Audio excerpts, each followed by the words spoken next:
कि मैंने बाल छोटे करवा ही लिए थे और बाल छोटे करवाने के बाद ये था कि बस अब ये बिल्कुल टोटली हमारे हाथ से निकल चुके। वहाँ से मुझे जो इनकम हो जाती थी पर वीडियो पे $20 to $30, उस पर जो व्यूज़ थे वो मिलियंस में थे, जो लाइक्स थे वो मिलियंस में थे, लेकिन उसमें जो कमेंट्स थे वो कमेंट्स ऐसे कि मैं अगर उनको आज भी पढ़ने बैठूँ तो मेरी आंखों में वो पढ़ते पढ़ते आंसू आते। 10 दिन फादर के हॉस्पिटल में एडमिट होने के बाद में 11वें दिन वो जा चुके थे। उनका जो जाते जाते भी जो उनका कहना था, अगर हमारे हौसले में दम है तो सपनों को ऊंची उड़ान भरने से कोई नहीं रोक सकता। खमा गणिसा जय मां करनी। मैं रतन चौहान जयपुर राजस्थान से हूँ। सन 1999 में मेरा जन्म हुआ। एक राजपूत फैमिली से होने के नाते छोटे बाल रखना तो बहुत दूर की बात है, घर में पैंट शर्ट तक नहीं पहनने दिया जाता, बट मुझे देख सकते हैं। एक बिल्कुल नॉर्मल फैमिली से होने के नाते बड़े बड़े सपने उस वक्त नहीं थे। पता था एक साधारण से परिवार से हूँ, पढ़ाई करनी है, जॉब लग जाएगी तो ठीक है, अदरवाइज घर वाले शादी कर देंगे और शादी करने के बाद अपने दूसरे घर वालों को संभालो। कुछ ऐसा मेरा माइंडसेट बचपन से था। धीरे धीरे बड़े होते गए, स्कूल टाइम बहुत अच्छा निकला, अच्छी परसेंटेज के साथ 10th और 12th मैंने क्लियर की। पैसों की अहमियत तब मुझे समझ में आई जब पापा की नौकरी छूट चुकी थी। रीज़न था कि उनकी तबीयत खराब रहती थी, लंग्स डैमेज थे, जॉब छूटी, उनकी नौकरी छूटी जब हमें पता लगा कि पैसे की अहमियत क्या होती है। धीरे धीरे 10th के बाद में ही मैंने मेरी फर्स्ट जॉब ली थी, जिसमें मैंने जॉब किया था एक नॉर्मल शॉप पे, एक सेल्स वर्कर के रूप में मैंने वहाँ काम किया था। और वहाँ मुझे जो सैलरी मिलती थी स्टार्टिंग की वो 2 से 3 हज़ार रुपये हुआ करती थी, जिसकी अहमियत मेरे लिए आज के टाइम को अगर मैं कंपेयर करूँ तो उस वक्त बहुत ज़्यादा थी। जब कॉलेज ज्वाइन किया, कॉलेज ज्वाइन करने के बाद में घर में ऐसी सिचुएशन बन चुकी थी कि पापा की तरफ से ऐसा कोई उनकी तरफ से फुल्ली फोर्स नहीं थी मैं कि तुम्हें अगर कॉलेज ज्वाइन करना है तो करो, अदरवाइज तुम घर में रह सकती हो, क्योंकि बात यही आ जाती है कि तुम एक राजपूत फैमिली से बिलोंग करती हो। मैं यहाँ कास्ट को ज़्यादा बीच में नहीं लेके आऊँगी क्योंकि आज लोगों के थॉट्स विचार बहुत ज़्यादा बदले हैं और एक टाइम पे फादर के बदल चुके थे, लेकिन आज उसका कोई मतलब नहीं है। धीरे धीरे जब मैंने जॉब की, जॉब करने के बाद में छोटा सा इनकम का सोर्स हुआ घर में। इनकम का सोर्स होने के बाद में जब फैमिली इतनी बड़ी नहीं हो सकी थी कि फैमिली मुझ पर डिपेंड हो जाए, लेकिन वो सीन भी बीच में क्रिएट हुआ। फर्स्ट ईयर ज्वाइन करने के बाद में जब स्टडी मैंने स्टार्ट करी, उस वक्त जो कॉलेज की फ़ीस होती थी, उस फीस के लिए मैं ऐसे सोचती थी कि मैं मेरे फादर से जाके पैसे मांगूं, मम्मी से मैं ले नहीं सकती। बाकी फैमिली में ऐसा कोई मेंबर नहीं था जिसको मैं जाके कहूँ कि मुझे स्टडी करनी है, मुझे फीस के पैसे चाहिए। वहाँ आके मेरा माइंड बिल्कुल चेंज हो गया। उस वक्त फ्रेंड्स के बीच में आके मुझे कहीं से पता लगा कि टिकटॉक एक ऐप है, टिकटॉक के नाम से पहले जाना जाता था, जो म्यूजिकली है। यहाँ पे तुम वीडियोस बनाओ, क्या पता तुम्हें कुछ अच्छा मिल जाए। वहाँ मजे मजे में मैंने एक डांस का वीडियो बनाया था और वो जस्ट वीडियो बना के मैंने छोड़ दिया था। घर में किसी को नहीं पता था कि मुझे वीडियो बनाना है और उस वक्त भी मेरे पास में खुद का एक पर्सनल मोबाइल फ़ोन नहीं था। किसी और के मोबाइल से वो वीडियो शूट करके मैंने वो वीडियो पोस्ट किया था। जस्ट 1 साल निकला, कोई अच्छी परसेंटेज नहीं थी। आई थिंक उस वक्त 2nd डिवीज़न या 3rd डिवीज़न में पास हुई थी फर्स्ट ईयर के अंदर। जहाँ 12th तक मेरी एक अच्छी परसेंटेज थी, 72% के साथ में मैं पास हुई थी। पापा का कहना था कि तुम अच्छी पढ़ाई करो, अच्छी जॉब लगो। वहाँ फर्स्ट ईयर में आने के बाद में बिल्कुल ख़त्म हो चुका था कि पढ़ाई नाम की कोई चीज़ भी ज़िंदगी में होती है क्या। 2nd ईयर में कॉलेज में एक ऐसा इंसिडेंट हुआ जहाँ लाइफ और फैमिली वालों की ज़िंदगी पूरी चेंज हो चुकी थी। मैंने डिसाइड किया कि मुझे अपनी लाइफ ख़त्म करनी है। उस इंसिडेंट को मैं आपके सामने शेयर नहीं करना चाहूँगी क्योंकि वो कुछ ज़्यादा पर्सनली है। तो अपने आप को ख़त्म करने का जो माइंड थॉट में आया, वो इसलिए नहीं कि मैंने कोई चीज़ करी है या नहीं करी है, वो इसलिए क्योंकि उस जगह पे पापा को शर्मिंदगी फील करवाई गई थी। किसी के थ्रू उनको गलत बोला गया था, उनके साथ में गलत बर्ताव किया गया था। उसकी वजह से सिर्फ मैंने डिसाइड किया था कि अगर बेटी हो तो कोई अच्छी हो, मेरी जैसे बिल्कुल भी नहीं। उस वक्त ठीक है, मैंने अपने आप को उन सारी चीज़ों से अलग किया।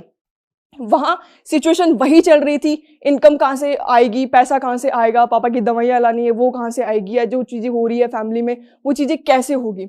उस वक्त ही मुझे फिर से अपने किसी फ्रेंड सर्कल से पता लगा कि रतन एक ऐसा प्लेटफॉर्म है जहाँ से तुम पैसा भी अर्न कर सकती हो और लाइक तुम्हें अगर डांस पसंद है, तुम्हें सिंगिंग पसंद है, तुम्हें डांसिंग पसंद है, तुम्हें एक्टिंग पसंद है, तो वहाँ वो चीज़ तुम अप्लाई करो और वहाँ से तुम्हें इनकम अर्न होगी।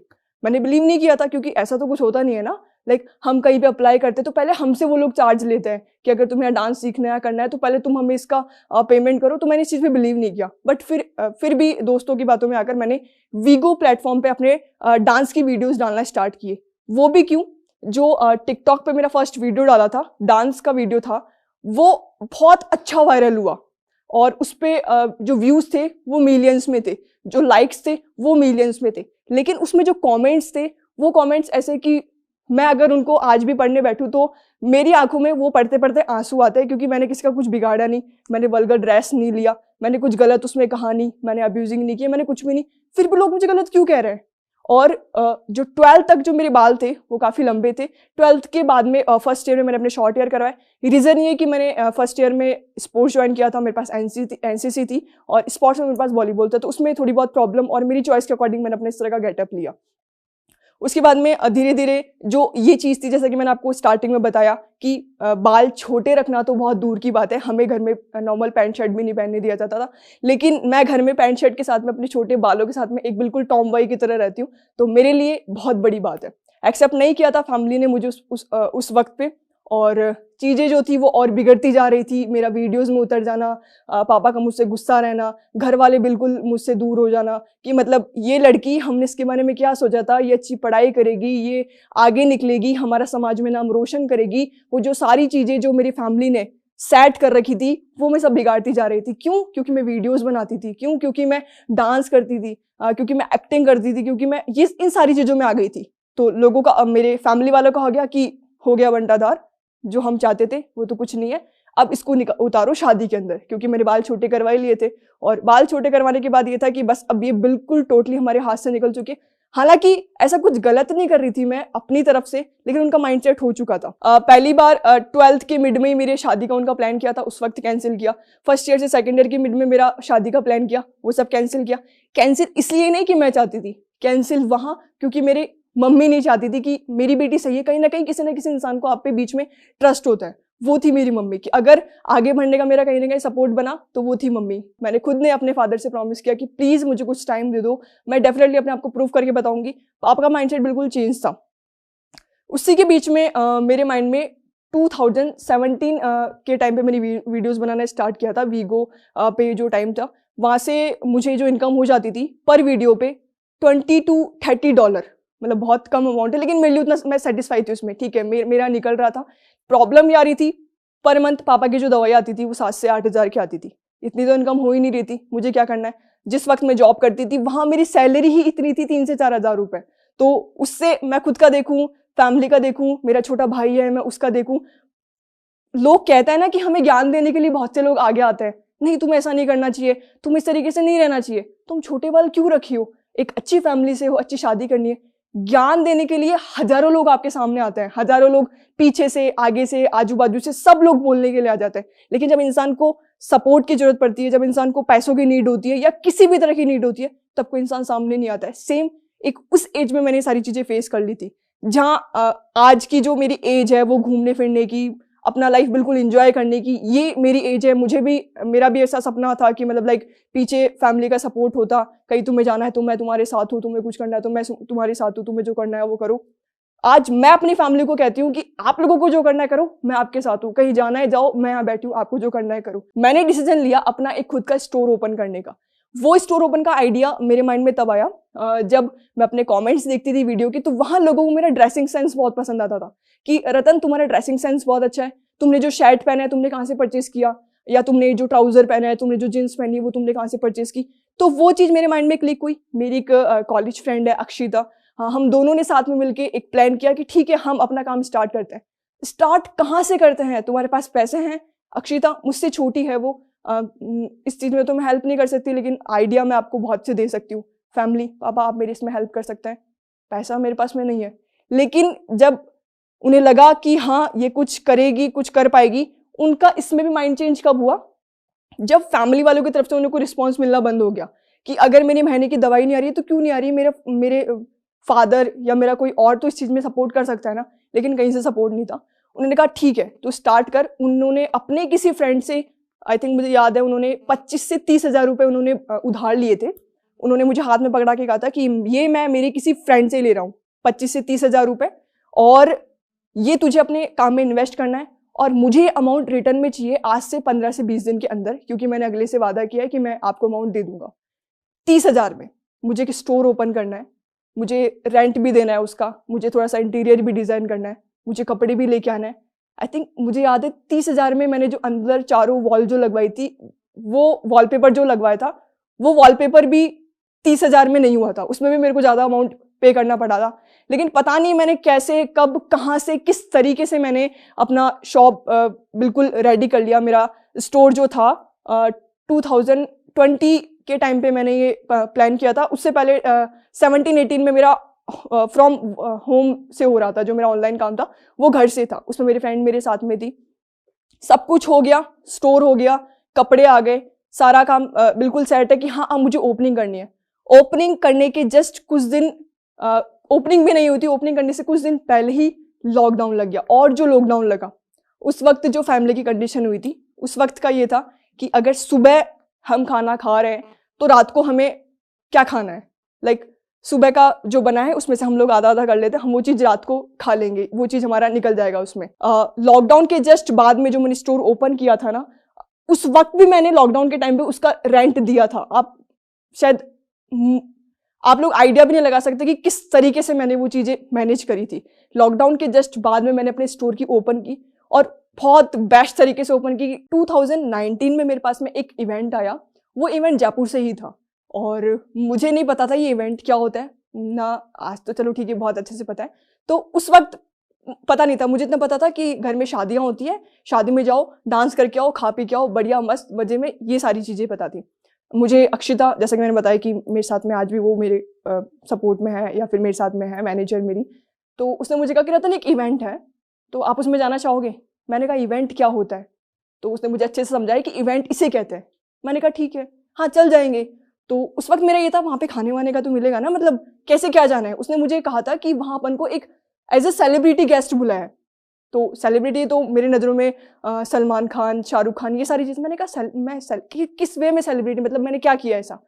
तो उसने कहा कि वो आपको एज ए इन्फ्लुएंसर बुला रहा है। उस वक्त मेरे फॉलोवर्स जो थे, जिसे मैं आज अपनी फैमिली कहती हूँ, मेरे जो फॉलोवर्स थे वो मुझे पता है 200K से कम थे, शायद 120K या 150K उस वक्त इतने थे, वो मुझे नहीं पता वो क्यों थे। मैं सिर्फ डांस की वीडियोस डालती थी। तो मुझे उसने कहा कि सेलिब्रिटी गेस्ट के तौर पे भी बुलाया है। मैंने कहा ठीक है चल लेते हैं, लेकिन वहाँ पे ऐसे खाने वाने का तो होगा ना, मतलब ऐसे भूखे भूखे तो नहीं रहेंगे अपन। तो उसने मुझे कहा कि अपन को इस तरीके से वहाँ पे शो नहीं करना है, आप वहाँ पे एज ए सेलिब्रिटी गेस्ट जा रहे हो, आपको वहाँ पे अच्छे से शो करना है, मतलब लोगों से अच्छे से मिलना है, बात करना है। आप बिलीव नहीं करोगे, मैं जब वहाँ गई, मैंने जब वहाँ का क्राउड देखा, जिन मेरी एंट्री करते वहाँ पे जो तालियां बज रही थी, जो रतन रतन चिल्ला रहे थे, मुझे वो चीज़, मुझे बिलीव नहीं हुआ कि मैंने इतने कम वक्त में मैंने ये सारे लोग कमाए हैं। उस वक्त मेरी नज़रें खुली, मुझे लगा कि सच में मैंने कुछ किया है। और वो उस मेरे फर्स्ट इवेंट में मेरे फादर मेरे साथ में नहीं थे, लाइक वो थे लेकिन वो घर पे थे। तो जब वो वीडियो मैंने उनको दिखाया, जब वो चीज़ें मैंने वहाँ की फ़ोटोज़ उनको जो वो दिखाई, तो उनका जो नज़रिया था, लाइक थोड़ा थोड़ा नज़रिया उनका भी चेंज हुआ इस चीज़ से कि हाँ ये कुछ कर रही है अपनी ज़िंदगी में, से करने दो। 2021 में मेरे फादर की तबीयत ज़्यादा ख़राब हुई। उस वक्त भी मेरे पास में इतना इनकम का सोर्स नहीं हो पाया था कि मैं उनका अच्छे से इलाज करा सकूं या कुछ कर सकूं। उनकी तबीयत हालांकि उनके ही बचपन से ख़राब थी, लेकिन कभी फैमिली वालों ने उन पर ध्यान नहीं दिया। उनके एक्चुअली टीबी था जो कि बिगड़ चुका था, और वो बिगड़ती बिगड़ती इतना ज़्यादा कि उस वक्त ना मेरे पास अमाउंट था। मेरे कुछ फैमिली फ्रेंड्स जिन्होंने मेरी उस वक्त अमाउंट की हेल्प की, लेकिन उससे कुछ भी नहीं हो सकता था। और 10 दिन फादर के हॉस्पिटल में एडमिट होने के बाद में 11वें दिन वो जा चुके थे। उनका जो जाते जाते भी जो उनका कहना था वो ये था कि मुझे आज भी तुझ पे ट्रस्ट है, मैंने कभी तेरा गलत नहीं चाहा, मुझे पता था कि तू अपनी लाइफ में सब सही करेगी, सब कुछ सही जाएगा। लेकिन कहीं ना कहीं मैं अपनी फैमिली की बातों में आता था। तेरी मम्मी को अगर मैं कुछ कहता तो वो सिर्फ उनकी वजह से, लेकिन जो चीज़ें आखिरी में समझ, क्योंकि मुझे आज भी याद है कि फैमिली वाले उन्हें कहते थे कि अपनी बेटी का खा रहा है, जो बेटी कमा रही है तू उनका खा रहा है, जो चीज़ें हो रही है, मतलब मुझे नहीं पता किसी की फैमिली इतनी डाउन कैसे जा सकती है। लेकिन मेरे फादर की तबीयत खराब रहती थी, वो ऑक्सीजन पे रहते थे, हम उनको सामने से देखते थे, मम्मी, मैं, मेरा भाई, हम चारों बैठ के रोते थे कि अब हमें क्या करना है। और फैमिली उस वक्त मज़े कर रही होती थी, जो मेरी फैमिली के मेंबर है वो मूवी देखने जा रहे हैं, होटल में खाना खाने जा रहे हैं। तो वो चीज़ मुझे पता है कि मैंने वो किस तरीके से फेस की। वहाँ मुझे कमज़ोर पढ़ने से बेटर लगा स्ट्रॉन्ग बनना। मैं रोती नहीं थी उस वक्त, मुझे पता था जो करना है वो मुझे करना है। मम्मी बाहर नहीं निकल सकती है, भाई छोटा है, इसकी स्टडी मुझे करवानी है, पापा को मुझे संभालना है। सब चीज़ें बहुत अच्छे से मैनेज की। वो 2021 था, वो टाइम ऐसा था जहाँ मुझे लगा कि मैं कहाँ से पैसा लेके आऊँ, मैं कहाँ से इनको ठीक करूँ। मतलब मांगने से बेटर मैंने समझा कि अब जो चीज़ हो रही है ना उसे होने दो। 11वें दिन पापा हम सबको छोड़ के जा चुके थे और सब कुछ, मुझे लगा कि मुझसे सब कुछ जा चुका है, मेरे पास कुछ भी नहीं है। जो चीज़ें कर रही हूँ मैं किसके लिए करूँ, जो चीज़ मेरी लाइफ में हो रही है वो किसके लिए हो रही है। पीछे वो मुझे जिम्मेदारी दे के गए कि तेरी मम्मी और तेरा भाई, तुझे इन दोनों का ध्यान रखना है। बस फिर से अपने आप को पॉजिटिव किया, ठीक है अब जो करना है वो इन दोनों के लिए करना है। कभी बचपन से लेकर आज तक अपने बारे में नहीं सोचा कि मैं मेरे लिए क्या करूँ, मुझे ये करना है, मुझे वो करना है। हर इंसान अपना सोच के चलता है कि अगर मैं कमा रहा हूँ तो उसमें से कुछ मेरा होगा, मैं उसका ये करूँगा, मैं उसका वो करूँगा। मैंने हमेशा से बचपन से भी पापा को सोचा, उनके जाने के बाद अपने मम्मी और भाई का सोचा कि अब जो चीज़ें हो रही है वो उन दोनों के लिए हो रही है। फिर से अपने आप को पॉजिटिव किया, अपना स्टोर ओपन किया। आज मेरे 2 स्टोर हैं जयपुर में, जो मेरा स्टॉक जाता है आउट ऑफ इंडिया भी जाता है। तो मतलब चीज़ें हो रही है, लेकिन जिस तरीके से की वो मुझे पता है कि क्या था। तो दुनिया आपके अपोजिट हो, शायद घर वाले भी आपके अपोजिट हो जाए, चाहे दोस्त भी आपके अपोजिट हो जाए, लेकिन अपने आप को इतना स्ट्रांग बना के रखो, अपने आप पे इतना विश्वास रखो कि जो चीज़ें पॉसिबल नहीं है ना, जो नहीं हो सकती ना, वो मैं करके दिखाऊंगी। लोग आज भी गालियाँ देते हैं, लोग आज भी मुझे मेरी ड्रेसिंग सेंस से, मेरे छोटे बालों से मुझे जज करते हैं, लेकिन मुझे पता है, मेरी मम्मी को पता है, मेरे भाई को पता है कि मैं क्या कर सकती हूँ, किस तरीके से कर सकती हूँ। आज वो कर रही हूँ और जो मुकाम मुझे हासिल करना है मेरे भाई और मम्मी के लिए, वो मैं करके रहूंगी और इसी तरीके से। Thank you. It is said that when you educate a woman, you educate an entire generation. नारी सशक्तिकरण पर ये पंक्तियां हमारे दिल को जोश और हिम्मत से भर देती है। ऐसी ही हिम्मत भरी कहानी अभी हमने सुनी जोश टॉक्स पर और हमें उससे काफ़ी प्रेरणा भी मिली। ऐसी ही कहानी है लक्ष्मी जी की, जिन्होंने CS करके बड़े शहर में वो आए जॉब का सपना लेके, पर उन्हें यहाँ जॉब नहीं मिल पाई। पर उन्होंने हिम्मत नहीं हारी, जोश के साथ उन्होंने कम्युनिकेशन स्किल्स पर काम किया और आज एक बड़ी कंपनी में वो काम कर रही हैं। लक्ष्मी जी की ही तरह कई स्टूडेंट्स जैसे कि वैशाली जी, नीला, प्रणाली, आरती और उषा जी ने मिलके जोश स्किल्स के साथ विभिन्न स्किल्स जैसे कि spoken English, communication skills, personality development, finance, business building सीखकर आज अपनी अलग पहचान बनाई है। आज ही अपने जैसे लाखों स्टूडेंट के साथ भारत के number 1 spoken English learning app जोश स्किल्स ऐप के साथ अपनी इंग्लिश लर्निंग जर्नी शुरू करें।